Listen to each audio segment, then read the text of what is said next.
Okay, good morning, Year 5. Today we are moving on to the big question and reading for our final chapter of Floodland. Today is the 28th of January 2021, and before we go and do our big question, as always, we're going to look at the do now.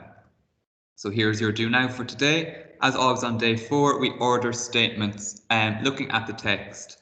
So as you know, I have not provided a printout of this sheet. So very simply, in your book, you can just replicate this table, writing in the number next to the statement, or just simply writing in the number as well, and then marking it afterwards before uploading to Seesaw. That is also fine, as long as it is clear on your sheet which order you have ordered the statements. Now, as you can see, you need to underline them in the text first. So if you have the PDF, which I provided in the home learning sheet, you need to open up the PDF and then complete this sheet.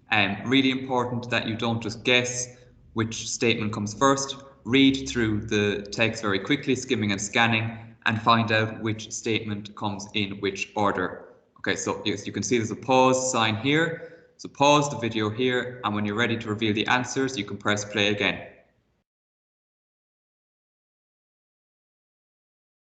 Okay, fantastic. So number 6 was already done for you, so we'll go to number 1. The first statement was Zoe headed to the corridor with a burning candle. Then Zoe pushed open the wooden door and found the lair. Number 3 was the rat was standing on its back legs and sniffing in the air. And number 4 was Munchkin whispered to his rat. 5, Munchkin showed the map. And 6, as was already done for you, Zoe leaned in to kiss Munchkin. Okay, so there are our 6 statements, all done with the do now. If you need an extra couple of seconds to tick or fix, then please pause the video here. Otherwise, we're going to move on and look in detail at our big question. So the big question today is, was Zoe wrong to enter Munchkin's lair? Support your answer with at least 2 pieces of evidence from the text. So what that question means is we're going to have to decide if Zoe was right or wrong to go into Munchkin's lair. Now, as always, we're going to need 2 pieces of evidence, so very important when you go and write your big question answer that you've chosen 2 quotes from the text to support your point. And I'll be modelling an answer later on anyway, so don't need to worry about that for a little while. What we really need to think about right now is, was Zoe right or wrong to enter Munchkin's lair? So we'll be having a yes or no answer supported with our evidence. So we need to go to the text. You have your PDF on your screen, or you perhaps may have printed it out as it was provided. Otherwise, I am going to share my screen and I'm going to show you my text, and we're going to read through it together, looking for evidence, all the while keeping this question in our mind: was Zoe wrong or was she right to enter Munchkin's lair? So we'll go over to the text and we'll have a look. So this question is going to be in the back of my mind as I'm reading. Okay, so off we go. Zoe knew time was running out. She would have to find Laika fast, or she was going to get caught up in a fight she wanted nothing to do with. Her fate would be a matter of chances then. With Munchkin occupied for a couple of hours at least with Doobie's meeting, Zoe decided to find his hideout. She was convinced she could do a deal with him, just like her parents had with Sarah. They traded food for a useless bit of jewellery. She would trade information for silence. Her boat for not telling Doobie about Munchkin's lair. But to do that, she had to find it first. She had to do it without even being seen by anyone. And that was one of the things about the inhabitants of the cathedral. They were always watching. It was even hard to see everyone who might be watching her. Many of them clung to the dark corners, hidden from sight. Still, the urge to her to explore was too strong to ignore. As far as she could tell, no one was taking any notice of her. So I have this question in my mind: was it right or wrong for Zoe to enter Munchkin's lair? I haven't made a decision yet because I must read the entire text, but I found evidence here to say that yes, she perhaps was wrong. So I'm going to underline it in the text. If you have this with you, you may underline too. Otherwise, you can just look at the PDF in a moment and maybe highlight on the PDF, or else make little notes on your copybook. So this quote would suggest that yes, she was wrong to enter because it was too dangerous. She has not thought it through enough. So it was even hard to see everyone who might be watching her. So she can't be absolutely sure that everyone is not watching her. So it could be quite dangerous for her. So that's one point I could possibly argue in my answer a little later on. We'll move on to page 72 and continue looking for evidence for yes or no.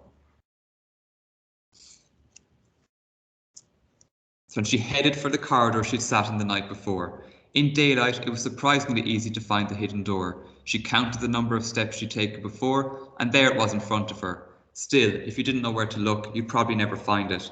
She gave it a push with her hand, and it sprang back slightly. She put her fingers round the crack and pulled. The stone swung towards her. A narrow spiral staircase struck out upwards into the huge old stonework of the walls. Shoving the smoky candle in front of her, she climbed into the hole. There was an iron handle fixed into the back of the stone door. It was smooth and cold. She pulled the door to behind her. Her candle flickered gold on the stone, and she began to climb into the roof of the cathedral. On her way up, there was a couple of turnings that she could have taken. A junction here and there, with other passages, led away into the cramped darkness. But it was obvious which way Munchkin went. Even in the gloom of her candlelight, Zoe could see where the side passages were thick with dust. As she climbed up the steep stone stairs, she could see that they'd been swept by the regular passage of feet, Munchkin's feet. Okay, so I think I could argue a point here that that no, it was the right decision. So maybe it was the right decision to go into Munchkin's lair because Zoe has been careful and she's quite clever. So I can make my point here. It was obvious which way Munchkin went. Even in the gloom of her candlelight, Zoe could see where the side passages were thick with dust. If you don't have this printed version of the text, that's absolutely fine. You can just make notes in a moment on your copybook. Or, as I said, you can highlight the PDF as well. But this quote would suggest that maybe Zoe was right to enter the lair, as she'd been really careful. She's quite clever. She knows where she's going, as she has used her knowledge. That thick with dust means that he wouldn't have travelled that way, so she's easily able to find her way to the lair, and this quote would support that point later on. Okay, we have 2 points, one yes, one no, but we need a few more. So I'm going to continue reading. Just as she began to wonder when the climbing would stop, the stairs ended abruptly. There was a low tunnel that ran away from her. Its floor curved slightly upwards, and she guessed she was right up in the roof now, in some space at the edge of the vaulting. She walked down the tunnel, choking from the smoke of the candle in the confined space. At the end was a wooden door about 3 feet high. She pushed it open and found herself looking into Munchkin's lair. Almost immediately, she saw on the floor that she'd spotted from below. She realised she'd have to be as quiet as Munchkin or someone might hear her. She stepped down the slight step into his secret world. At first, Zoe thought there was nothing there. There was a mattress, but no other furniture. She held her candle in front of her. There was something on the far wall. With a jolt, Zoe saw it was a map. Eagerly she went to get a closer look, but something moved to her left. She spun and gave a little cry. There, on a battered wooden box, was a rusty cage. In the cage was a rat, standing on its back legs and sniffing the air. It tilted its head to one side, as if waiting to be fed. "What are you doing here?" said Munchkin from behind her. His voice was quiet, but Zoe could tell he was angry. She remembered that if he were to shout, he'd be heard from below. He stepped forward. "I didn't mean any harm," Zoe whispered. "You're lying," said Munchkin, a little too loudly. He shrank at the sound of his own voice. So again, I'm just going to stop here because I found a little quote that I could use.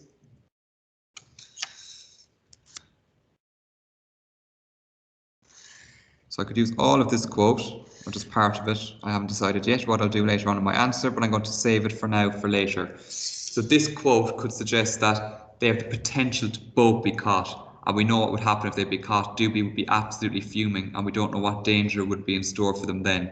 So this quote here would suggest that it was wrong for her to enter the lair, as she had put herself and Munchkin in danger. So that is something I could use later on if I do choose to use that.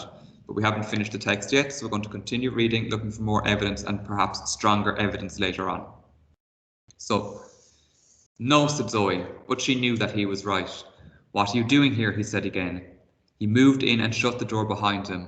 Zoe took a step back, still holding her candle firmly. She tried to work out whether he'd risk attacking her up here. Munchkin seemed to be trying to work out what to do too. For a long time they stood watching each other carefully, like animals about to fight. In the cage, the rat dropped to its paws and ran up and down the length of its home. It suddenly gave a loud squeak. "Shh, rat," said Munchkin. "You must have to be really careful with noise." "Up here, I mean," Zoe tried. "You shouldn't be here," said Munchkin, but Zoe thought he sounded less cross. So continue on to page 74. Does he think you've brought some food? Asked Zoe, nodding at the rat. What? You're a rat. Have you come to feed him? There's never enough food, said Munchkin, but I give Rat what I can spare. See? He's really nice, said Zoe. Lying again, she thought. She wasn't actually afraid of rats. There were plenty of them around after all. It was just that this one was in pretty bad state. It had patchy fur, and it looked as if it had chewed off its own whiskers. It had the sort of mangy-looking tail that only sick rats get. I know he's not much to look at, said Munchkin defensively. You should let him out sometimes. Do you let him out? Asked Zoe, realizing as she said it that it might not be a tactful question to ask, but it was all right. Oh yes, he said, but sometimes it's such a job to get him back in the cage. He got out of the door the other night, and then I was hours chasing him all through. Are there lots of these passages then? Asked Zoe. Oh yes, said Munchkin, but then he remembered something. You shouldn't be up here. Zoe cursed herself for bringing the conversation back to that. Why not? She asked. Munchkin looked at her. This is my place, he said, and you shouldn't have come up here. Look, Munchkin, I'm sorry. I didn't mean any harm. I just want to know where my boat is. Well, it's not up here, is it?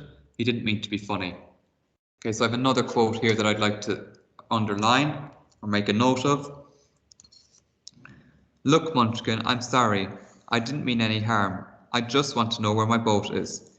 This to me shows that Zoe is incredibly desperate at this point and that the only person she believes can help her is Munchkin. So this quote I could use later on to show that yes, it was right for her to enter the lair and she had no other choice at this point. But we'll continue reading, looking for a few more bits of evidence before I finally choose my two pieces. Munchkin turned to look at his rat. He started whispering to it quietly, as if he had forgotten Zoe was there. All right, Rat, been a good boy, have you? Look, Munchkin, please, tell me where my boat is. No, he said, without turning around. Please tell me, and if you do tell me, then I won't tell Doobie about this place. Then he did turn around. Please don't do that, he said quietly. Well, just tell me where my boat is, and I can't, said Munchkin even more quietly. Please don't tell him. He looked at Zoe and saw the fear, and she saw the fear in his face. She looked away. She knew she'd never be able to get him into trouble, and she hated herself for even trying to threaten Munchkin. She would just be as bad as everyone else if she started that kind of thing. Munchkin, she said, shaking her head, what are you doing working for Doobie? Mind your own business, he said, but it was without anger. Your meeting was over quickly. Doobie's got it all under control, he said. Then he added, please go. Okay, she said. Listen, I promise I won't tell anyone about this place, or Rat, okay? He nodded. As she stepped backwards through the small door, she had to ask one more question. Munchkin, what's that a map of? He looked at it for a second. That's here, that is. Years ago, see? There's no water anywhere, just a couple of rivers. This brown bit here, that's the island now, and that crosses the cathedral. Wow, said Zoe. Her spirit leapt. She could see land, lots of land all the way from the island to Norwich to the sea, miles and miles away. And in the other direction, the map finished before any sea appeared. Where did you get it? She asked. It was my mum's. His words reminded Zoe of her mother's pendant. She wanted to get it back badly, but she knew it wasn't worth the fight. She already knew she would have to let it go, no matter how much it hurt. Have you got parents? Asked Zoe stupidly. Not anymore, said Munchkin. Have you? Yes, said Zoe. No, I don't know really. There was an end to their talk. Please go now. Munchkin seemed to have gone back into his shell, so that means he's just gone shy again.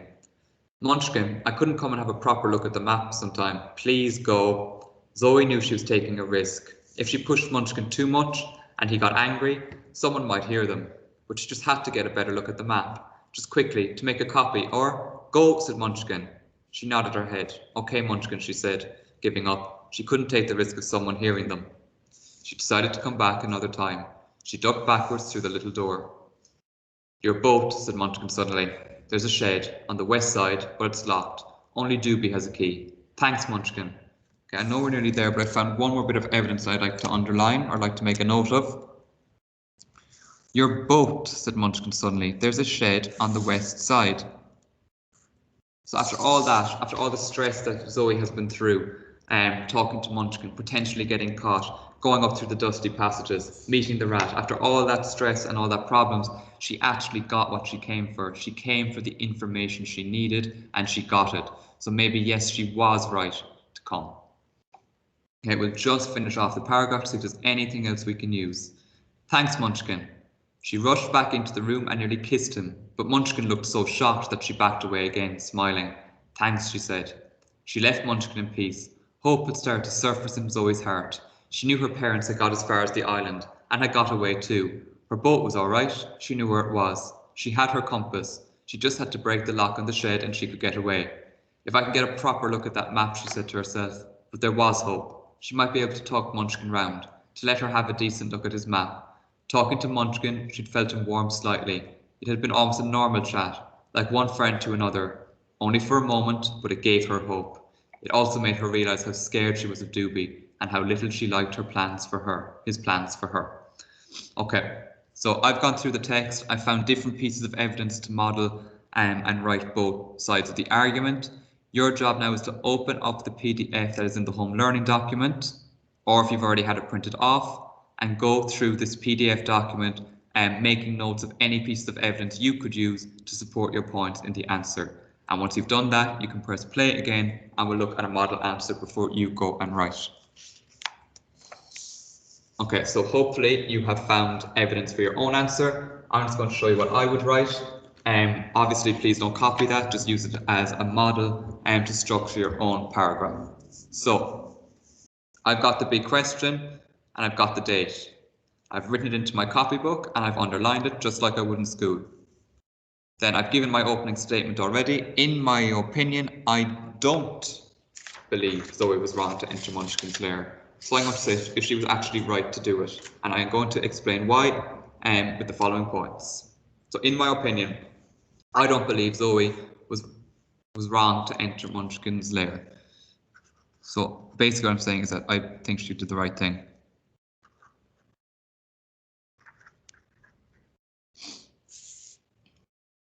To enter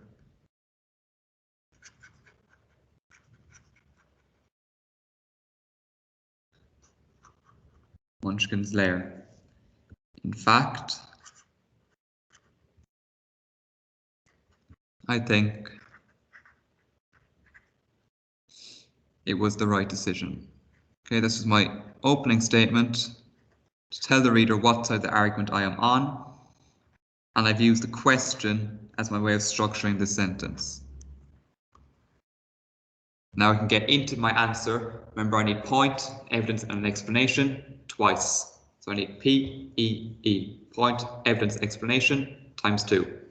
Right, first one, my first point. Firstly, comma, Zoe is desperate. So my notes here in front of me with the text. And has no other choice at this point. So I'm saying she's desperate. That's the point I've made. Now I'm going to give a quote to support that point. And this is coming straight from the book. Look, Munchkin. I'm sorry. It's going to prove that she is desperate and that it was the right decision as she had no other option.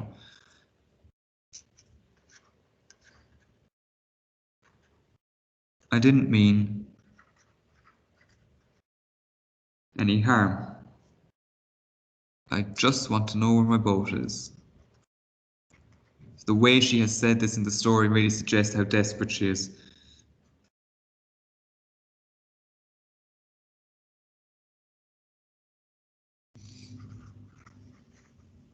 So I've made my point, I've given a quote, and I'm just going to explain what I mean by this point. Using our famous line, this shows that Zoe is running out of options. Sorry.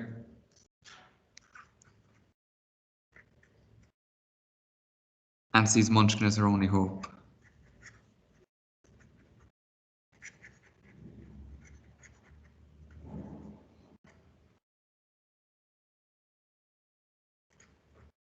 So that's my first point done. At this point, I'm going to get my pink marker and just check that I've done everything I need for point 1. Obviously, I still need to go and make a second point to make sure I get full marks. Zoe is desperate. That essentially is my point, P. Then I gave evidence to support my point. I can underline it with my pink marker. That's the evidence I used to support my point. Then I explained what I meant by saying that Zoe is running out of options. That was my explanation. PEE done for the first point. However, I do need a second one. So I need to go back to the text and find a second piece of evidence that I underlined. So skip 2 lines, new paragraph. And I will make my second point.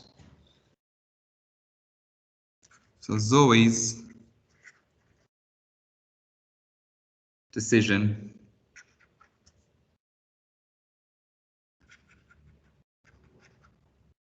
to enter Munchkin's lair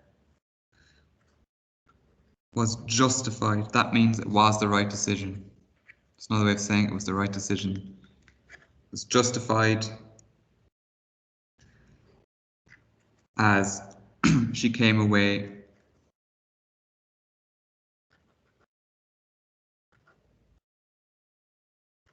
with the information she needed. On the page.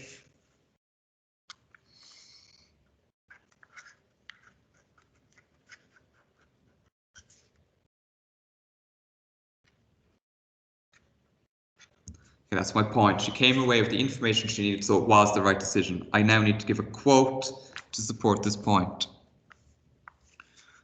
Remember, Munchkin said there's a shed on the west side.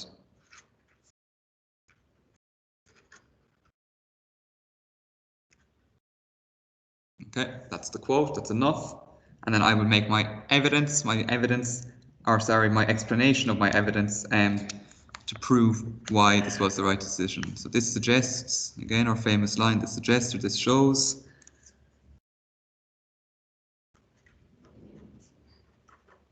that even though Zoe's venture or trip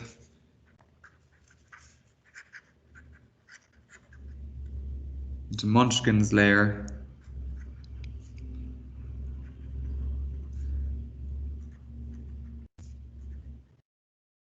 may have been dangerous, it was worthwhile. So I've acknowledged that yes, it was a dangerous journey, it was a dangerous thing to do, but in the end it was worthwhile, and in the end it was worth it doing it, and it was the right decision as she came with the information she needed and she was so desperate. Okay, so as you can see, I did PEE here. I got all my pink. We're going to just double check my second point to see if I was correct. Okay, Zoe's decision to enter Munchkin's lair was justified as she came away with the information she needed. Okay, that's essentially my point. She got the information she needed. So I can get pinked. Then, the quote, so important that you quote, there's a shed on the west side. Evidence. It was worthwhile is my explanation, even though it was dangerous. I can also say that. And that's my explanation of my evidence and my point. So PEE times 2. So, quick recap. Use the question to help you structure your opening sentence. Then your first paragraph needs to be a point, supported with evidence, and then explained.